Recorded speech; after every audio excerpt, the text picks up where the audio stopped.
Man, I had to go outside and go for a walk before I did this video to cool off. And I'm still pissed off.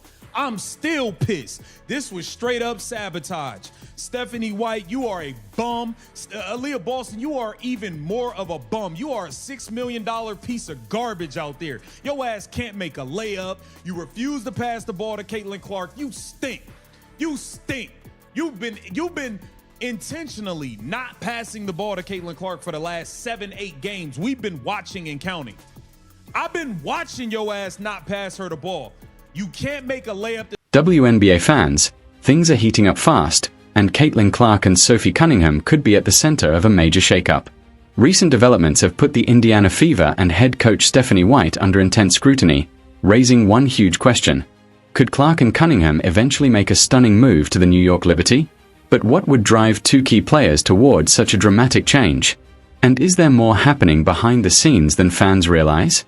After the Fever suffered a painful 91-85 defeat against the Dallas Wings, emotions appeared to boil over. Clark walked away from the bench as tensions reached a breaking point, while Stephanie White watched from the sidelines, seemingly stunned by what was unfolding.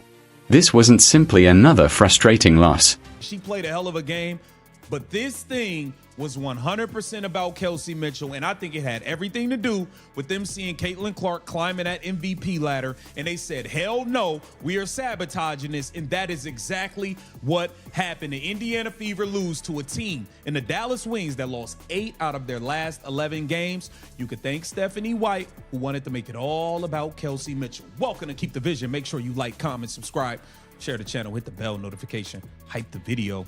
That'd be greatly appreciated, man. I am disgusted with the Indiana Fever. I am disgusted. Stephanie White, get your bum ass in. It came against a Dallas team that had struggled badly in recent games, making the defeat even more difficult to accept. For many fans, the moment felt like another sign of deeper frustration surrounding the Fever, and speculation about what could happen next is now growing rapidly. From the opening possession, the disconnect on the court was impossible to ignore. Music.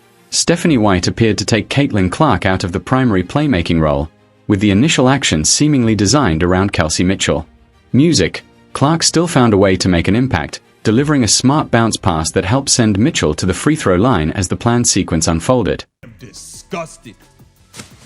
Stephanie White, get your bum ass in the trash. Get your bum ass in the trash. You are a fucking bum of a coach. You are terrible. You are terrible. You mean to tell me the very first play of the game was ran for Kelsey Mitchell? Caitlin Clark threw her a bounce pass. Kelsey Mitchell went to turn the corner, got fouled, went to the free throw line.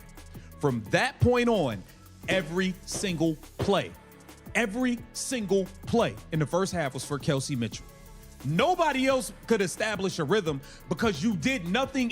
But that moment seemed to set the tone for the rest of the game. Rather than creating a balanced offensive attack that fully utilized Clark's strengths, the Fever repeatedly leaned toward a more limited approach.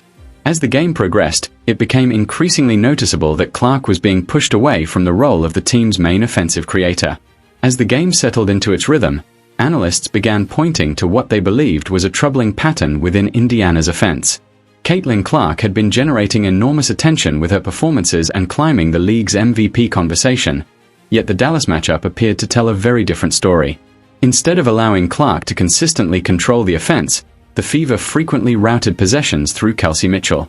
The result was an attack that looked increasingly disjointed, with players struggling to find a rhythm and Clark spending long stretches away from the action. Sophie Cunningham and other shooters were getting limited opportunities, while the offense repeatedly stalled before creating clean looks. The numbers from the opening half only added to the criticism.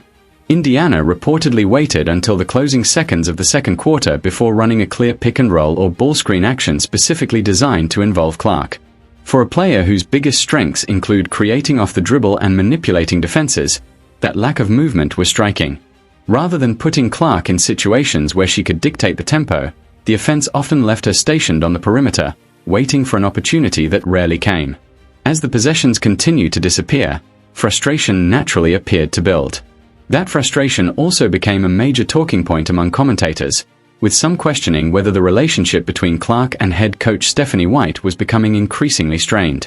Cameras appeared to capture tense moments between the two, particularly during dead ball situations and offensive possessions. Critics argued that White seemed determined to maintain the existing offensive structure instead of adjusting it around Clark's strengths. When Clark finally received the ball, the visible reactions from the bench only fueled further speculation about the growing disconnect.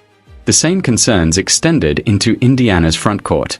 Aaliyah Boston's involvement in actions with Clark became another point of discussion, as several possessions appeared to end with the ball being redirected toward Mitchell rather than developing the Clark-Boston connection.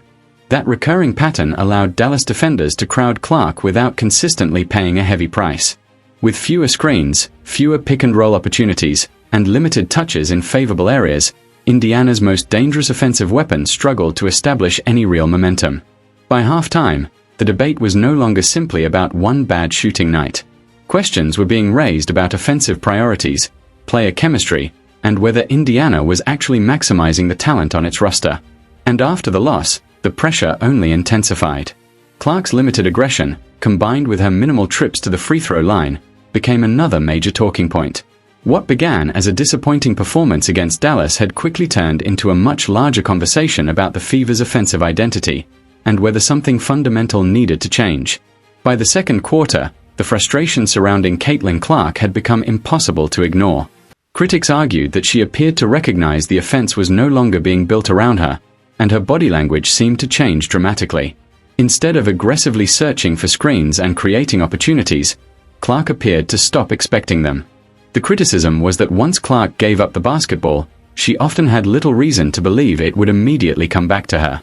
Similar concerns were raised about her chemistry with Aaliyah Boston, particularly during handoff and pick-and-roll situations, where the ball frequently appeared to move elsewhere instead of developing a Clark-Boston action.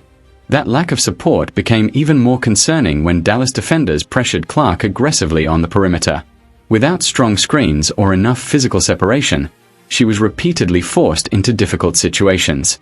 At the same time, Clark continued trying to create opportunities near the basket, but Indiana struggled to consistently turn those chances into points. Dallas also exposed Indiana's problems in the paint. Jessica Shepard was able to establish herself inside and take advantage of the Fever's lack of physical resistance.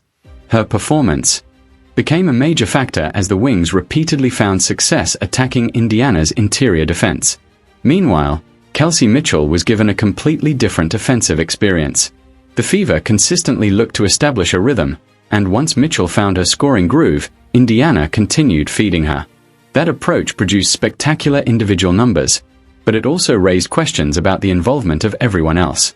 Sophie Cunningham was a prime example. Despite being one of Indiana's capable perimeter shooters, she finished 0-for-4 from 3. The argument from critics was that by the time Cunningham received meaningful opportunities, she had already spent too much of the game disconnected from the offensive flow. As the second quarter progressed, Clark appeared increasingly detached from the action. The energy and aggression that normally define her game seemed to disappear, replaced by visible frustration and hesitation. Whether that was simply the result of a difficult night or evidence of deeper offensive problems became one of the biggest discussions surrounding the loss. The final numbers painted a complicated picture. Clark finished with 10 points, 9 assists, and 4 rebounds while shooting 4 for 15 from the field and 2 for 8 from beyond the arc. She also attempted only 1 free throw, a statistic that raised questions about how aggressively she was being used. Mitchell, meanwhile, exploded for 37 points, shooting 9 for 18 and converting all 15 of her free throws. On the surface, it was an outstanding individual performance that kept Indiana competitive. But critics argued that the heavy focus on Mitchell came at the expense of the team's overall offensive rhythm. Cunningham never found her shooting touch, while other rotation players struggled to become involved. Instead of having multiple players contributing consistently, Indiana appeared increasingly dependent on one primary scoring source. Dallas took full advantage. Arike Augunbol delivered 32 points, while Jessica Shepard added 26 points and 8 rebounds after an incredibly efficient first half. The Wings played with confidence, discipline, and offensive balance. And that created the uncomfortable contrast at the heart of the game. Dallas entered the matchup having struggled in recent games, yet looked like the more connected team when the final whistle approached. Indiana's loss wasn't just about missed shots. It sparked a much bigger debate about offensive balance, player involvement, defensive toughness, and whether the Fever are getting the most out of their star players.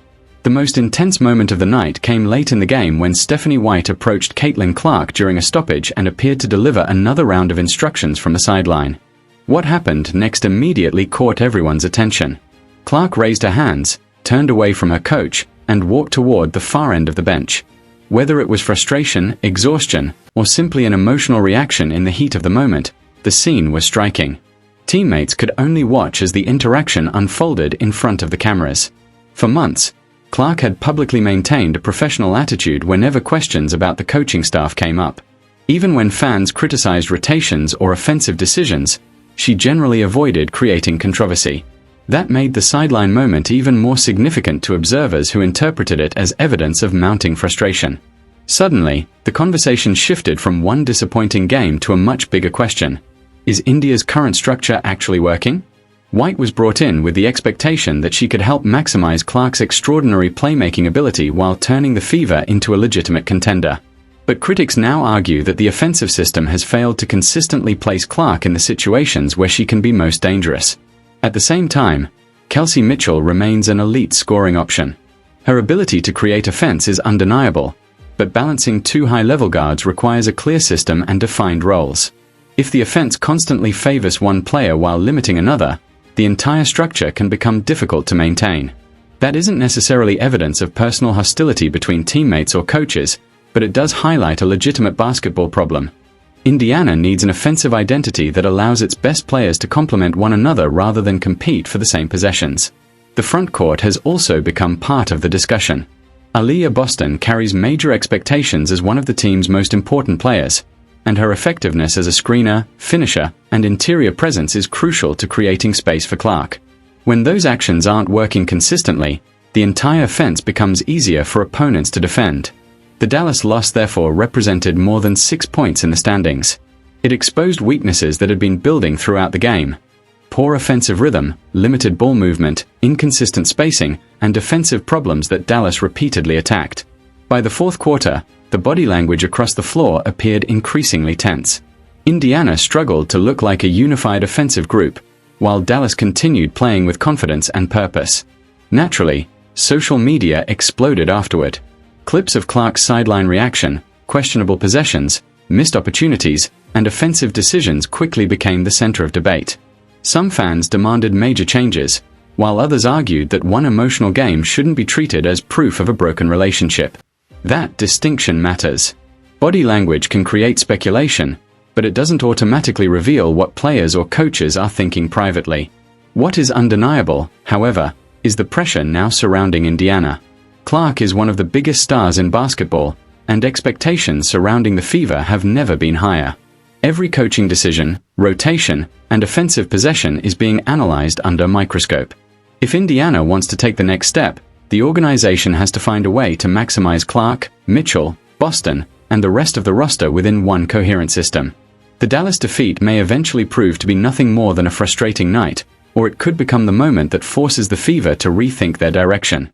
Either way, the spotlight is now firmly on Indiana.